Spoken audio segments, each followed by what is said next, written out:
بسم اللہ الرحمن الرحیم اللہم صلی علی سیدنا محمد وعلی آلہ وصحبہ اجمعین۔ سب سے اولا و اعلی ہمارا نبی، سب سے بالا و اعلی ہمارا نبی، اللہ کے آخری رسول، نبیوں اور رسولوں کے سردار، ہمارے آقا صلی اللہ علیہ وسلم مکہ مکرمہ کے مشہور و معروف قبیلہ قریش کے خاندان بنو ہاشم میں پیدا ہوئے۔ واثلہ بن اسقع رضی اللہ عنہ بتاتے ہیں کہ حضور علیہ السلام نے فرمایا کہ اللہ تعالیٰ نے اولاد ابراہیم سے اسماعیل کو چنا، اولاد اسماعیل سے کنانہ کو چنا، اور بنی کنانہ سے قریش کو چنا، اور قریش سے بنی ہاشم کو چنا، اور بنی ہاشم سے مجھے چنا۔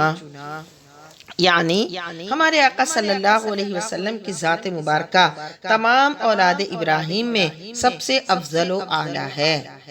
ہماری ماں حضرت عائشہ صدیقہ رضی اللہ عنہا نے فرمایا کہ جبرائیل علیہ السلام نے کہا، قلبت مشارق الارض و مغاربها، میں نے زمین کے مشارق و مغارب کو کھنگال ڈالا، فلم اجد افضلکن محمد صلی اللہ علیہ وسلم، لیکن محمد صلی اللہ علیہ وسلم سے بہتر کسی کو نہ پایا، ولم اجد بنی ابا افضل من بنی ہاشم، اور نہ ہی مجھے کسی باپ کی اولاد بنی ہاشم سے افضل نظر آئی۔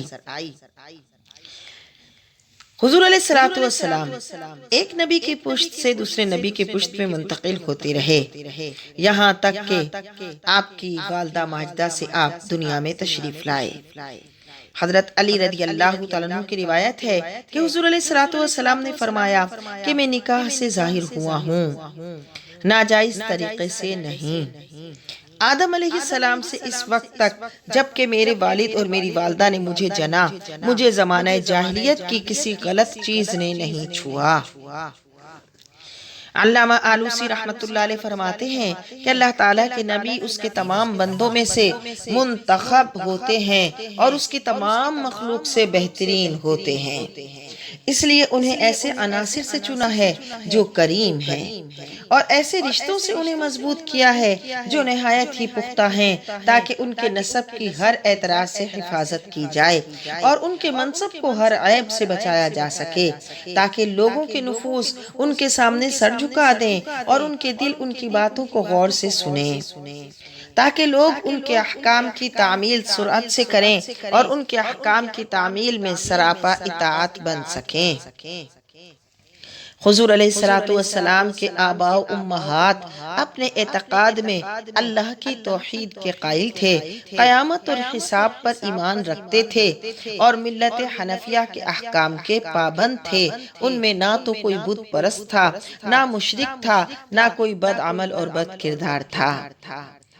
ہمارے آقا و مولا صلی اللہ علیہ وسلم کے دادا عبد المطلب موحد تھے، یعنی اللہ کی توحید کے قائل تھے، نہایت صالح اور سخی تھے، حجاج کرام کی بہت خدمت کرتے تھے۔ آپ کے عظیم کارناموں میں ایک کارنامہ آب زمزم کی تلاش اور اس کی کھدائی ہے۔ بنو جرہم کی بدکاریوں کے سبب زمزم کا پانی خشک ہو گیا اور اللہ تعالیٰ نے انہیں اس نعمت سے محروم کر دیا تھا، تو اس بد نصیب قوم نے اسے مٹی سے بھر دیا۔ سینکڑوں سال یہ بند پڑا رہا، یہاں تک کہ لوگ اسے بھول گئے۔ اللہ تعالیٰ نے اپنے محبوب علیہ السلام کے صدقے کرم فرمایا اور آپ کی تشریف آوری سے پہلے ہی عبد المطلب کو خواب میں اس کنویں کی کھدائی کا حکم دیا۔ ایک روز وہ حتیم میں سو رہے تھے کہ کسی نے خواب میں آ کر کہا، زمزم کھودو۔ آپ نے فرمایا، زمزم کیا ہے؟ اس نے ساری تفصیلات بتائی کہ یہ تیرے پدر نامور کی میراث ہے، یہ چشمہ ہے، نہ اس کا پانی ختم ہوتا ہے اور نہ اس کی مرمت کی جاتی ہے، اس سے حجاج کرام کو سیراب کیا جاتا ہے۔ تفصیلات کے بعد عبد المطلب اپنے بیٹے حارث کے ہمراہ اس مقام پر پہنچے جہاں خواب میں اشارہ کیا گیا تھا۔ جب وہاں سے زمین کی کھدائی کی تو زمین کی اتنی گہرائی تک پہنچ گئے جہاں پانی کا اثر تھا۔ فرط مسرت سے باپ اور بیٹے دونوں نے اللہ اکبر کی صدا بلند کی، جسے اہل مکہ نے سنا، سب گھروں سے نکل آئے، عبد المطلب کے گرد جمع ہو گئے۔ کامیابی کی جھلک دیکھی تو خوشی کی انتہا نہیں رہی، اور یہ قریش کے لیے اللہ کی طرف سے بہت بڑا اعزاز تھا۔ عبد المطلب اپنی خافت حجاج کرام کی خدمت، رفاہی کاموں اور عظیم الشان کارناموں کی وجہ سے پہلے ہی عرب نہایت معزز و مکرم تھے۔ اب آب زمزم کی دریافت اور اس کے وارث بن جانے کے بعد ان کا مرتبہ مزید بلند ہو گیا۔ علامہ آلوسی رحمۃ اللہ علیہ فرماتے ہیں کہ حضرت عبد المطلب کے چہرے سے نور کی شعاعیں نکلتی تھیں اور آپ کے خد و خال سے خیر و برکت کے آثار نمایاں تھے۔